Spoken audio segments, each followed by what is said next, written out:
আজকে আপনাদের কাছে তুলে ধরছি ২ দিন ১ রাতের দীঘা ভ্রমণ। আমরা এখন দাঁড়িয়ে আছি দীঘার মোহনায়। এই হচ্ছে নদী, আর এই নদী মিশছে সমুদ্রের সঙ্গে। দীঘার মোহনা দেখতে পাচ্ছেন, অদূরে সমুদ্র উত্তাল, সমুদ্রের বীচ, আর একপাশে নদী শান্ত ধীর গতিতে সমুদ্রের সঙ্গে মিশে গেছে। এই হলো সমুদ্র সৈকত, যেটা ওল্ড দীঘা। আর এখানে আপনারা খুব সুন্দরভাবে স্নান করতে পারবেন। আর দূরে দেখতে পাচ্ছেন অসংখ্য হোটেল আছে, এখান থেকে সমুদ্র উপভোগ করা যায়। ওল্ড দীঘায় যদি আপনারা থাকেন, সেখান থেকে দীঘার মোহনা খুব কাছে, এবং এখানেই আপনারা বিস্তৃত বালির চর পাবেন, যেটা সমুদ্র সৈকতকে অন্যভাবে উপভোগ করা যায়।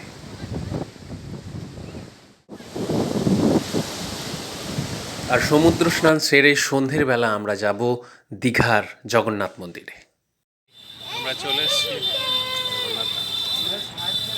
দীঘার জগন্নাথ মন্দিরের গেটের বাইরে। আমরা এখন দাঁড়িয়ে আছি।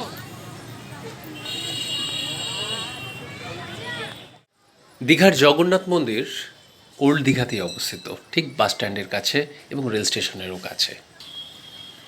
জুতো খোলার কাউন্টারে আমরা জুতো রেখে দিয়েছি, সেখান থেকে আপনাদের হেঁটে হেঁটে এই রাস্তা বরাবর আপনাদের যেতে হবে মন্দিরের মেন গেটের কাছে।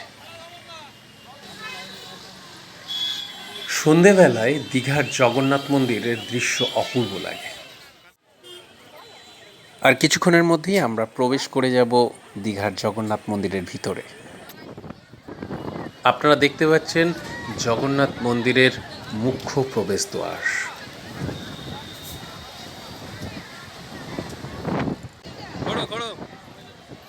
ছোটোখাটো ট্যুরের জন্যে দীঘা খুব একটা খারাপ না, আর সন্ধ্যের সময়টা এই জগন্নাথ মন্দিরের ভিতরে খুবই ভালো লাগে। আকাশের মুখ ভার, মনে হচ্ছে কিছুক্ষণের মধ্যেই ঝড় হতে পারে।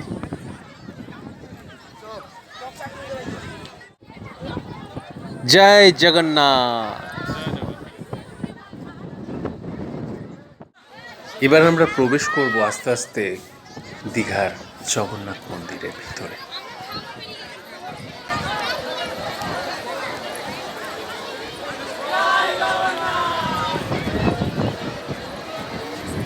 পরপর 3টে ধাপ পেরিয়ে আমরা পৌঁছব গর্ভগৃহের ভিতরে।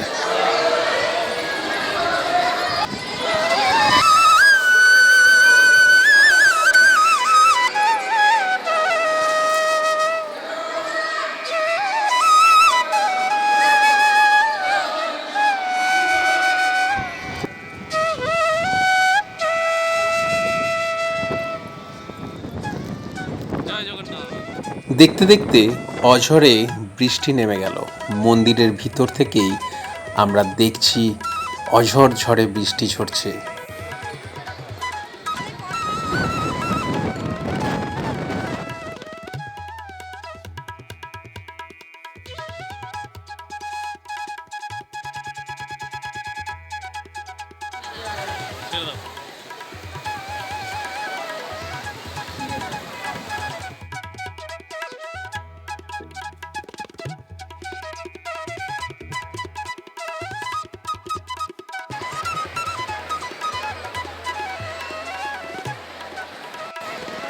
এবার আমরা প্রবেশ করছি গর্ভগৃহের ভেতরে, যেখান থেকে আমরা জগন্নাথ দেবকে দর্শন করতে পারবো।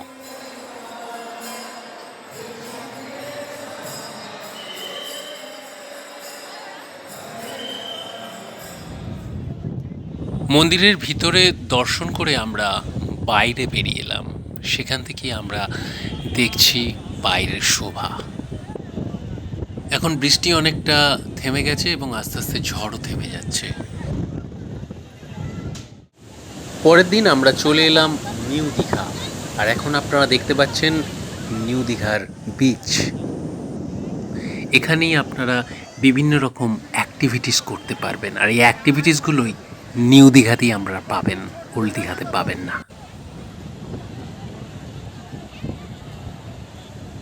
নিউ দীঘার বিচ বোল্ডারে ভর্তি, এবং বিচ থেকে কিছুটা আগালে বড় বড় সিমেন্টের বোল্ডার আছে।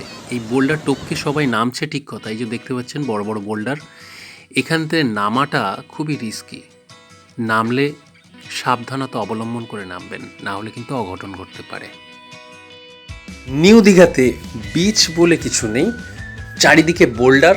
এখানে স্নান করার জন্য নয়, এখানে নিউ দীঘাতে আপনি পাড়ে বসে থাকবেন এবং সমুদ্রকে শুধু দেখার জন্যে নিউ দীঘা। আর ওল্ড দীঘা হচ্ছে আপনার স্নান করার জন্যে। নিউ দীঘার জল খুব একটা পরিষ্কার নয়, ওল্ড দীঘা কিন্তু জল অনেক বেশি পরিষ্কার। ওল্ড দীঘাতে আপনি ভোরের বেলা যদি যান আপনার খুব সুন্দর লাগবে, এবং ওখানে আপনি স্নান করে চলে আসতে পারেন নিউ দীঘা।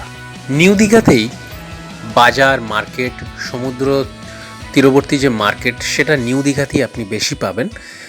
আর এখানে জমজমাটটা অনেক বেশি, সে কারণেই সবাই নিউ দীঘাতেই বেশি থাকে।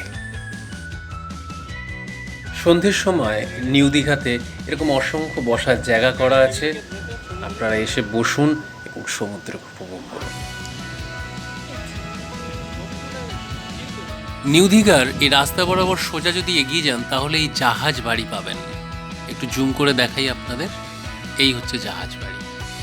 তো এই রাস্তা বরাবর যদি এগিয়ে যান তাহলে পাবেন উদয়পুর বিচ, ওখানেও অনেকে যাচ্ছে স্নান করার জন্য। কিছু হোটেলের কন্ট্যাক্ট নাম্বার আমার ভিডিও এবং ডেসক্রিপশন বক্সে দেওয়া রইল।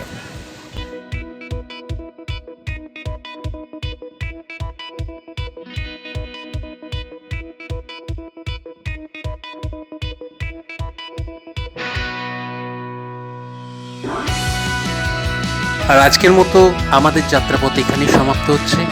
ধন্যবাদ।